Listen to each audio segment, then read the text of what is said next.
वक्त जनाब हम अपने प्यारे मामू अरशद भट्ट के घर मौजूद हैं, जहां उनको अल्लाह ने खुशी दी है। उनके घर पोता हुआ है जनाब, और पोते की खुशी में आज हम उनको मुबारकबाद देने आए हैं और उनको हमने कुरान पाक गिफ्ट करना है। कुरान पाक एक ऐसी किताब है जो अल्लाह के यहाँ महफूज है और अल्लाह ने इसकी कसम दी है कि इसको कोई बदल नहीं सकता।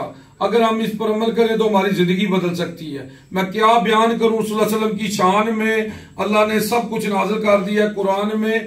अम्मा आयशा से किसी ने पूछा आप सल्लल्लाहु अलैहि वसल्लम की सीरत क्या है, तो अम्मा आयशा फरमाती है कुरान कुरान। आप सल्लल्लाहु अलैहि वसल्लम फरमाते हैं कुरान पढ़ा करो, कुरान पढ़ा करो, ये क़यामत के दिन तुम्हारी सिफारिश करेगा। अल्लाहुम्मा सल्ली अला मोहम्मद व आले मोहम्मद जी। बहुत बहुत मुबारक जी, बहुत बहुत शुक्रिया। बच्चे का नाम मोहम्मद इब्राहिम रखा गया जी। तो माशाल्लाह जी इब्राहिम आप सल्लल्लाहु को दो नाम ही पसंद थे जी, एक अब्दुल्ला और एक इब्राहिम।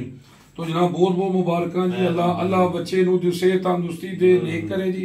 साडियां दुआवां तुहाडे नाल ने जनाब। ईमान दे, अल्लाह ताला रिज़्क़ दे, अल्लाह ताला लंबी जिंदगी दे, आमीन। हाफिज़े कुरान बनाए, आमीन जी आमीन। एक ये कुरान पे पढ़े बड़ा होके इंशाल्लाह जी, इंशाल्लाह जी। तो जनाब मैं कहूँगा जी कि आज भी हम हर जंग जीत जाएंगे बदर की तरह, अगर हम हो जाएं अबू बकर उमर उस्मान अली की तरह। अल्लाहुम्मा सल्ली अला मोहम्मद व आले मोहम्मद जी। जावा जी जेल।